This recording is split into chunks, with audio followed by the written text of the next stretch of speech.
Hello friends, कैसे हैं आप सभी। सामान्य ज्ञान ग्रुप यूट्यूब चैनल पर आप सभी का स्वागत है। मैं हूं भूपेंद्र गौतम। आप सभी को मेरे द्वारा पढ़ाई जा रही है संस्कृत व्याकरण, और इसके अंतर्गत अपने ये 2 टॉपिक जो हैं वो कंप्लीट हो चुके हैं। और पिछले वीडियो में जैसे कि मैंने उन 2 टॉपिक जो अपने हुए हैं उनसे संबंधित 25 महत्वपूर्ण वीडियो के माध्यम से प्रश्न हल करवाए थे, और आज के इस वीडियो में भी अपन महत्वपूर्ण क्वेश्चनों की बात करेंगे। तो सबसे पहले तो जिन्होंने चैनल को सब्सक्राइब नहीं किया वो चैनल को सब्सक्राइब करें, बेल आइकन को प्रेस करें, जिससे कि हमारे द्वारा अपलोड किए जाने वाले प्रत्येक वीडियो का नोटिफिकेशन आपको पहले से प्राप्त हो सके। धन्यवाद दोस्तों। इससे पहले अपने संधि के 4 जो है प्रश्नोत्तरी हो चुकी है, ये 3 हो चुके हैं। इससे पहले ये आज चौथा अपना है। तो देखेंगे अपन इसमें महत्वपूर्ण क्वेश्चनों के माध्यम से। आप सभी को कमेंट बॉक्स में अधिक से अधिक कमेंट के माध्यम से आंसर देने हैं। सभी के प्रत्येक प्रश्न के लिए 30 से 40 सेकंड आपको दिए जाएंगे मेरे द्वारा, तो सभी कोशिश करें।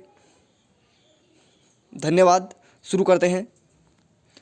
पहला प्रश्न है, ऊष्म वर्णों का आभ्यंतर प्रयत्न है। तो आपको ऊष्म वर्णों का आभ्यंतर प्रयत्न बताना है।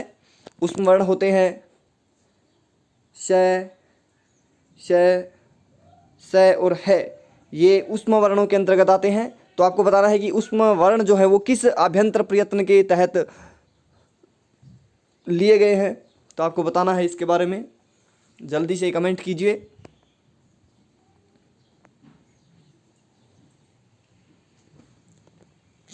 और ऊष्म वर्णों का जो आभ्यंतर प्रयत्न होता है दोस्तों, वो होता है ईषद विवृत।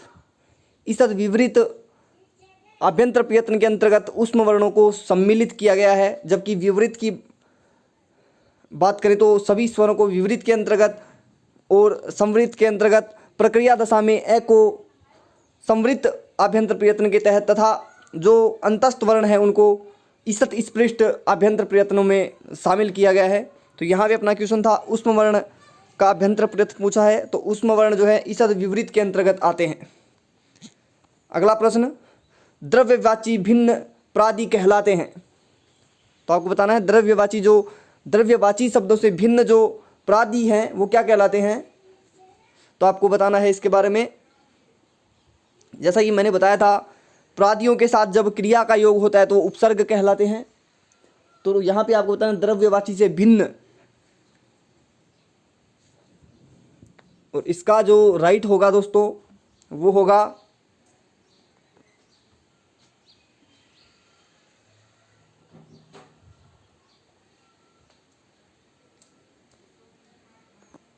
ए, निपात। द्रव्यवाची से भिन्न जो प्रादि होते हैं उनको निपात कहा जाता है, और निपात अव्यय के अंतर्गत गिने जाते हैं। अगला प्रश्न, अकार के कुल कितने भेद होते हैं। तो अकार, यहाँ पे अकार से ए, इसके कुल कितने भेद होते हैं ये आपको बताना है।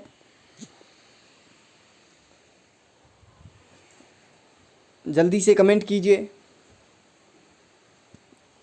जिससे कि आपको स्वयं को भी कितना आपने पढ़ लिया इस चीज़ का नॉलेज होगा क्वेश्चन हल करने से। तो जल्दी से कमेंट कीजिए इस पर। इसका जो राइट होगा दोस्तों वो होगा ब। अकार के जो कुल भेद होते हैं वो 18 होते हैं। हरिस्व, दीर्घ, प्लुत। इसके बाद में इन तीनों को बांट दिया जाता है उदात अनुदात स्वरित में। और उदात अनुदात स्वरित तथा जो मूल रूप से जो शब्द होता है वो भी 2 प्रकार से होता है, अनुनासिक और अनुनासिक। इस तरह से कुल भेद जो है 18 हो जाते हैं, जो कि मैंने वर्ण विचार के अंतर्गत बताया था, और आगे भी इसके बारे में मैं आपको बताऊंगा। तो आकार के जो कुल भेद होते हैं वो होते हैं 18। ध्यान में रखना है आपको। आगे अगला प्रश्न अपना, लोप संज्ञा विधायक सूत्र आपको बताना है। ये प्रश्न फिर से आ गया है, कल के प्रश्नों में भी ये प्रश्न था, लेकिन फिर भी आपको इसका आंसर देना है कमेंट में। लोप संज्ञा विधायक सूत्र, लोप संज्ञा विधायक सूत्र जो है दोस्तों वो है तस्य लोप नहीं है, लोप है साकल्यस्य भी नहीं है, प्रसक्तम लोप है ये भी नहीं है, तो लोप संज्ञा विधायक जो सूत्र है वो है अपना अदर्शनम लोप है, अर्थात प्रसक्तस्य अदर्शनम लोप संज्ञा है स्यात्, अर्थात जो दिखाई नहीं दे, जिसका अदर्शन हो जाए वो क्या होता है, लोप संज्ञा या लोप संज्ञक वर्ण कहलाता है, और जिसकी इत संज्ञा होती है उस वर्ण का क्या हो जाता है, लोप हो जाता है। तो लोप संज्ञा विधायक जो सूत्र है वो है दोस्तों अदर्शनम लोप है। अगला प्रश्न, दंत धन ओष्ठम, यहाँ पे संधि युक्त पद आपको बताना है। ऑप्शन आपके सामने है, दंतोष्ठम, दंतौष्ठम या दंत्योष्ठम, या द जो ऑप्शन है वो कह रहा है ए या दो, ए या ब दोनों। तो आपको बताना है इसमें से कौन सा दंत धन ओष्ठम के लिए सही संधि युक्त पद होगा। ये मैंने बताया था आपको।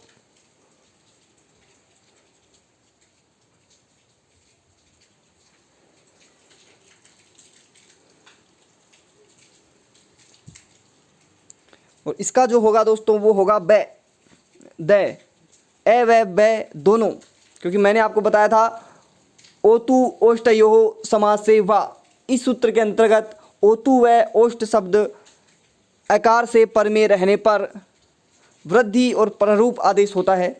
तो यहाँ पे इसका हो जाएगा दंतोष्ठम और दंतौष्ठम, ये दोनों रूप बनते हैं समास होने की दशा में। तो यहाँ पे दंतौष्ठम में जो समास होगा वो द्वंद्व समास हो जाएगा और रूप बनेंगे दोनों, ध्यान में रखना इसको। अगला प्रश्न देखते हैं, अयोगवाह नहीं है, तो आपको बताना है निम्न में से कौन सा अयोगवाह नहीं है।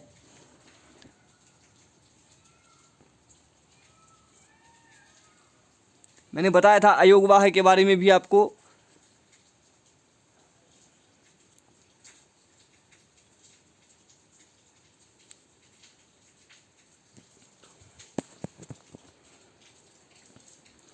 और इसका जो राइट होगा दोस्तों वो होगा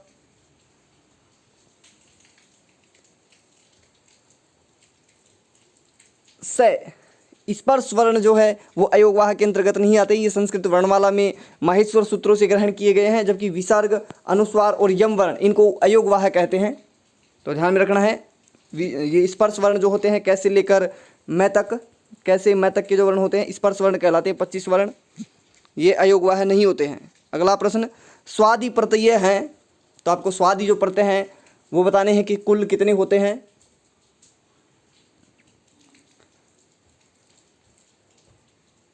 स्वादि प्रत्यय इनकी बात करें अपन दोस्तों तो सु औ जस अम औट सस, इस प्रकार से ये कुल इनकी जो संख्या है वो है 21। स इसका राइट हो जाएगा, स्वादि प्रत्ययों की कुल संख्या 21 है। अगला प्रश्न है, विसर्ग का बाह्य प्रयत्न नहीं है, तो विसर्ग का बाह्य प्रयत्न नहीं है ये आपको बताना है। तीन जो ऑप्शन है वो विसर्ग के बाह्य प्रयत्न हैं, जबकि एक ऑप्शन जो है वो बाह्य यत्न नहीं है, और उसी ऑप्शन को आपको चूज करना है।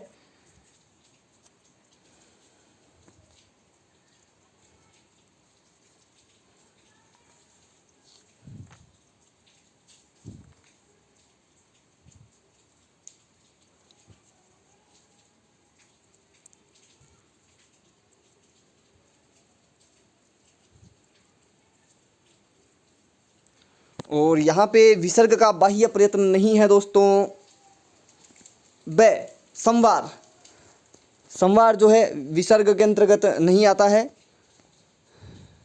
विसर्ग का जो बाह्य प्रयत्न होते हैं वो विवार, समास, अघोष होते हैं, और खर प्रत्याहार जो है, खर प्रत्याहार इसके अंतर्गत आने वाले वर्ण इनका बाह्य प्रयत्न भी अघोष, विवार और श्वास होता है। साथ में विसर्ग, जिह्वा मूल्य और उपपद मान्य जो वर्ण हैं उनका बाह्य प्रयत्न भी अघोष, विवार और श्वास होता है। तो यहाँ पे आपसे नहीं है पूछा है तो संवार हो जाएगा इसका। अगला प्रश्न, संधि कार्य कहाँ पर नित्य नहीं होता है, ये आपको बताना है कि कहाँ अनिवार्य रूप से संधि कार्य नहीं किया जाता है और कहाँ पर किया जाता है। दोनों ही दृष्टि से ये क्वेश्चन, यदि आपको पता है कहाँ पे किया जाता है तो आप दे सकते हैं आंसर।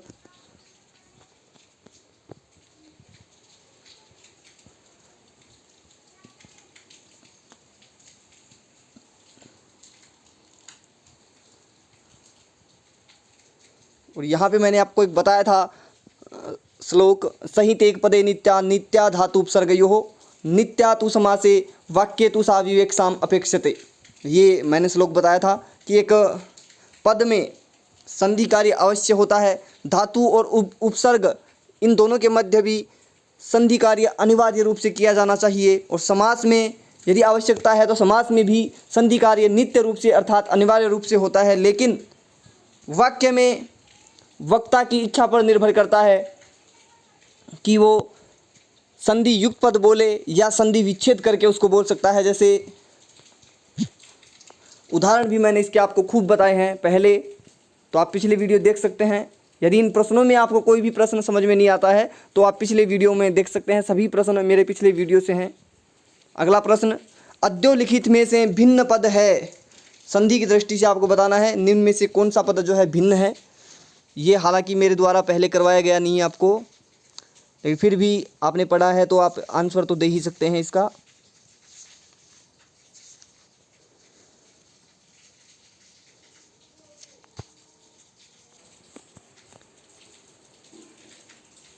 यहाँ पे अपन बात करें इसकी तो तल्लीन है, उल्लेख है, विद्वान लिखति और सुल्लेख है। इसमें बात करें तो जो भिन्न पद है दोस्तों वो है अपना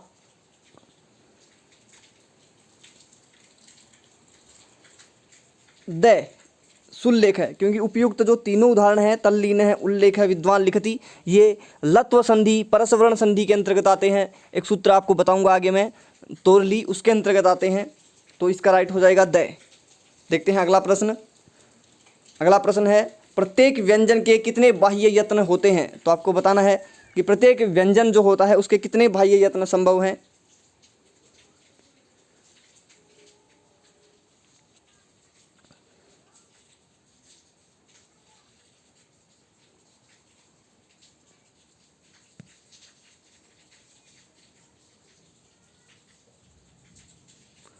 और प्रत्येक व्यंजन के जो बाह्य यत्न होते हैं दोस्तों वो हो सकते हैं अधिकतम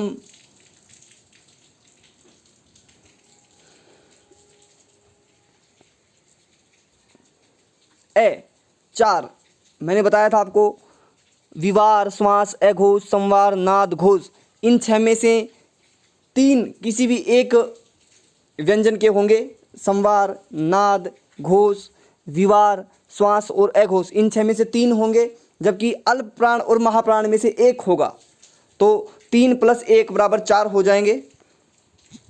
तो इसका राइट हो जाएगा ए। प्रत्येक व्यंजन के 4 बाह्य यत्न संभव हैं। अगला प्रश्न, वेदों का मुख कहलाता है। तो आपको बताना है वेद का मुख क्या कहलाता है।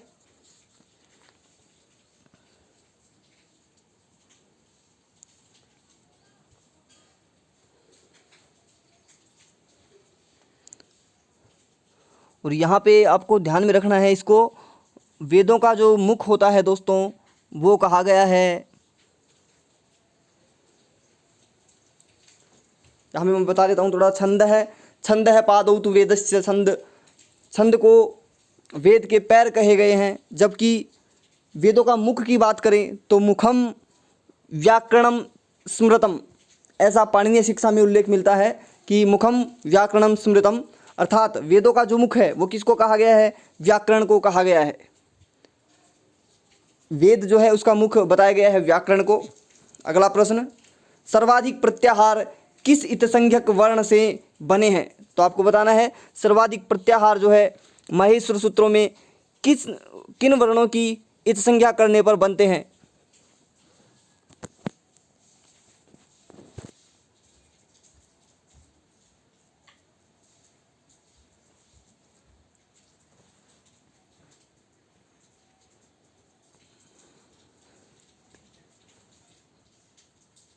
और यहाँ पे जो इसका राइट होगा वो होगा दोस्तों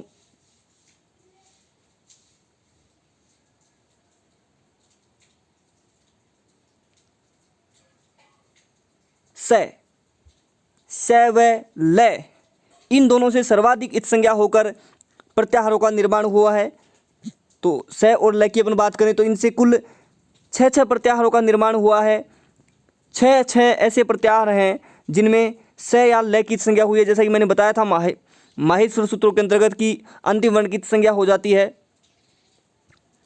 प्रत्याहारों के नाम भी बता देता हूं मैं। से होने वाले, स वर्ण से संज्ञा को होने वाले प्रत्याहार हैं अस प्रत्याहार, हस प्रत्याहार, वस प्रत्याहार, झस प्रत्याहार, जस और बस। ये 6 प्रत्याहार हैं जिनमें स की संज्ञा होती है। अस, हस, वस, झस, जस और बस, ये 6 प्रत्याहार बनते हैं स वर्ण की संज्ञा होने से। जबकि ल वर्ण की बात करें तो इससे भी 6 होते हैं। कौन कौन से होते हैं 6 वो भी देख लेते हैं। एक तो अल, हल, वल, रल, झल और सल। ये 6 प्रत्याहार ल वर्ण की संज्ञा करने से बनते हैं। तो आपको ध्यान में रखना है स व ल इन दोनों की संज्ञा होने से 6 प्रत्याहारों का निर्माण होता है, जो कि सर्वाधिक होता है। अगला प्रश्न देखते हैं। प से पहले का अर्ध विसर्ग कहलाता है। तो आपको बताना है कि प वर्ण जो है उससे पहले यदि अर्ध विसर्ग का चिन्ह इस तरह का होता है, ये इस तरह का चिन्ह होता है अर्ध विसर्ग से पहले, यदि ये चिन्ह आता है तो इसको क्या कहते हैं, ये आपको बताना है।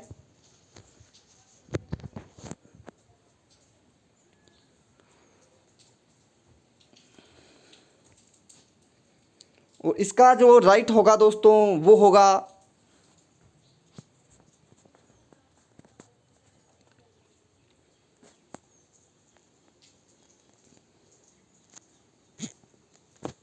ब, उपदमानीय। उपदमानीय के अंतर्गत मैंने बताया था कि यदि ये इस तरह का अर्ध विसर्ग चिन्ह होता है और इससे बाद में प या फ आए तो इनको उपदमान्य कहा जाता है। और इनका जो उच्चारण स्थान होता है वो होता है ओष्ठ, उपपदमान्या नाम ओष्ठौ। मैंने बताया था। जीवामूल्य इसकी भी मैंने बताई थी। यम क्या होता है ये भी मैंने आपको बताया है। तो इसका जो राइट होगा वो होगा उपदमान्य। अगला प्रश्न देखते हैं। ऊष्म वर्णों के लिए प्रत्याहार है, तो आपको बताना है किस प्रत्याहार के अंतर्गत ऊष्म वर्णों को शामिल किया गया है।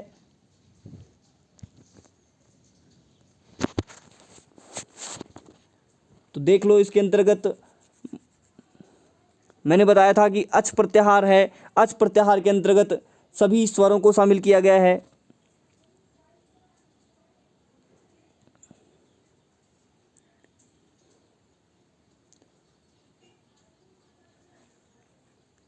झल प्रत्याहार की बात करें तो इसके अंतर्गत प्रत्येक वर्ग के 1, 2, 3, 4 और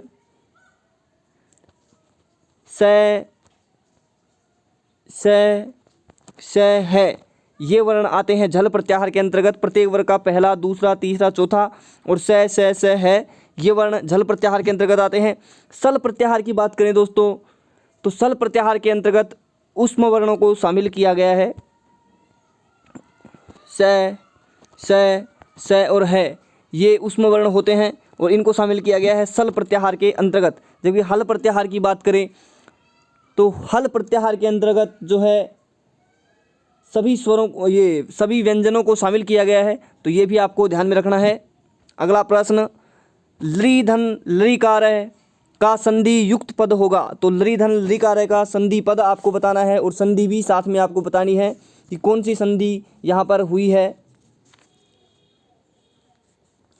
आपको बताना ही है। ये लृधन लृकारय,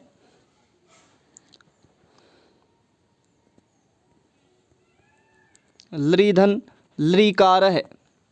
अब यहाँ पे बात करें दोस्तों तो मैंने बताया था आपको अकह सवर्णे दीर्घ, अकह सवर्णे दीर्घ यानी कि लरी और लरी मिलकर क्या होता है, लरी ही हो जाता है, क्योंकि लरी का कोई दीर्घ नहीं होता है। तो ये दोनों मिलकर एक आदेश हो जाता है लरी। तो इसका जो राइट हो जाएगा ए, लरीकार रूप बन जाएगा। लरीधन लरीकारी से लरीधन लरीकार से लरीकार है रूप बन जाएगा और संधि होगी दीर्घ संधि अकह सवर्णे दीर्घ सूत्र से। अगला प्रश्न, सर्वधन ऐक्यम में संधि युक्त पद होगा। तो सर्वधन ऐक्यम में आपको संधि युक्त पद बताना है, साथ में संधि कौन सी हुई है ये भी आपको बताना है।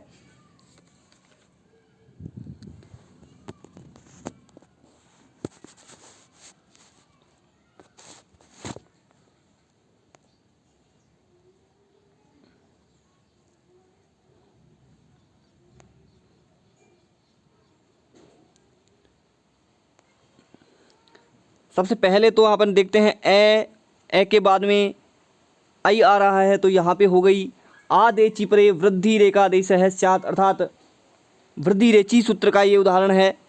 और ए और आई मिलकर आई एकादेश हो जाता है और रूप बन जाता है अपना ब, सर्वैक्यम रूप बनता है सर्वधन एक्यम से, सर्वधन एक्यम से सर्वैक्यम रूप बन जाता है वृद्धि संधि के अंतर्गत। अगला प्रश्न, हरे धन अव का संधि युक्त पद होगा।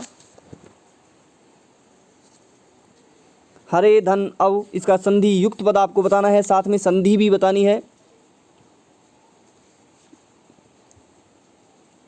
इसमें जो संधि होती है दोस्तों, मैंने आपको एक सूत्र बताया था, एंगः पदांतादति, अर्थात पदांत में स्थित ए ओ के बाद में हरिस्व आकार के रहने पर उसके स्थान पर पूर्व रूप एकादेश होता है और जो बाद वाला ए है वो अवग्रह चिन्ह में परिवर्तित हो जाता है।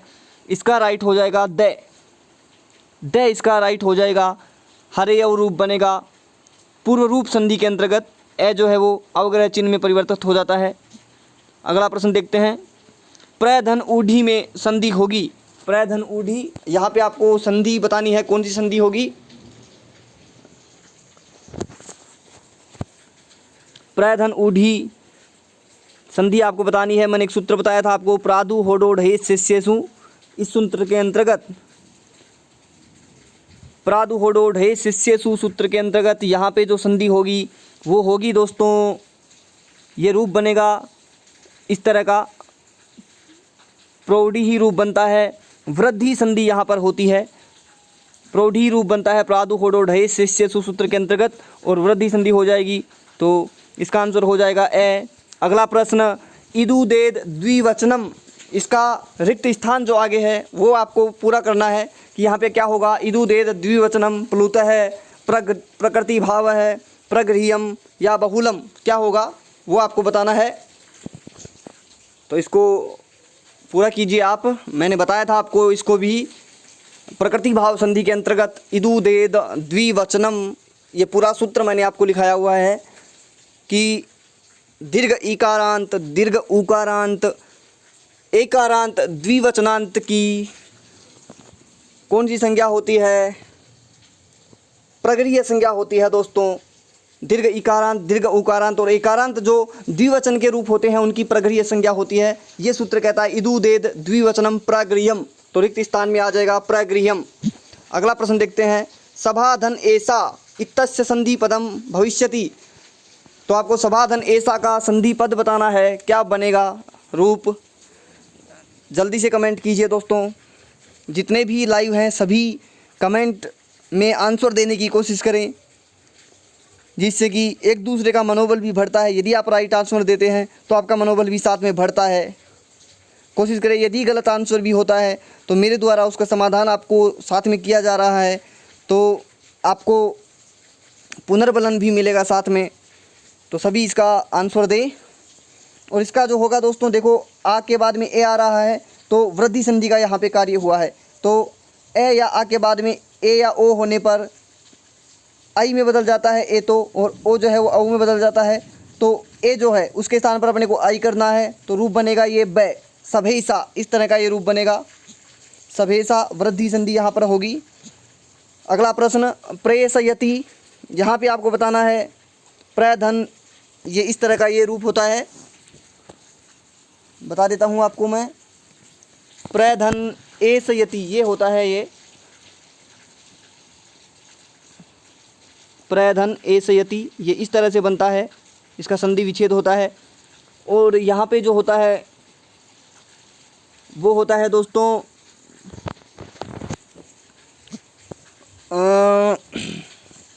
पररूप संधि, द पररूप संधि होती है।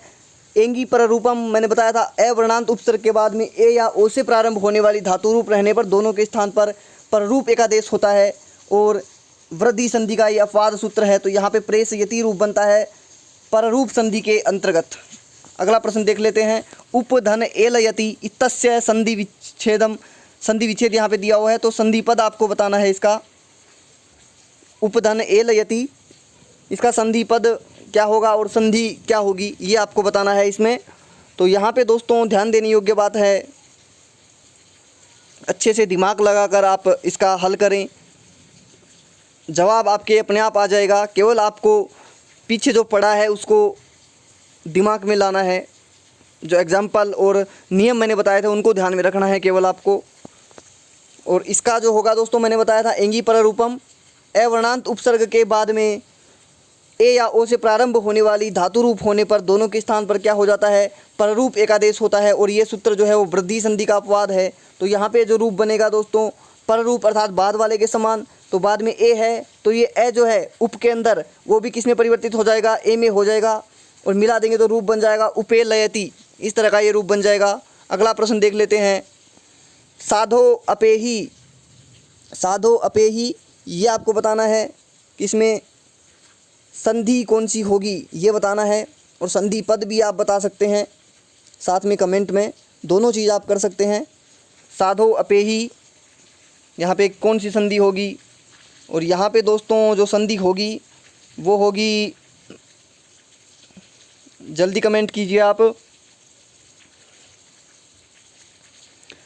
इसमें जो संधि होगी दोस्तों वो होगी, ये रूप बनेगा इस तरह से, साधो यानी कि एंग है पदांतादति, ये कहता है पदांत एंग ए ओ के बाद में हरिस्व आकार के रहने पर पररूप एकादेश होता है, तो ए को पररूप हो जाएगा और अवग्रह चिन्ह में परिवर्तित हो जाएगा, तो रूप जो बन जाएगा ये वो बन जाएगा इस तरह का, ये साधोपेही, साधोपेही ये रूप बनेगा, ये साधोपेही, साधोपेही। और संधि जो होगी वो होगी पररूप संधि, ब इसका राइट हो जाएगा दोस्तों पररूप संधि होकर।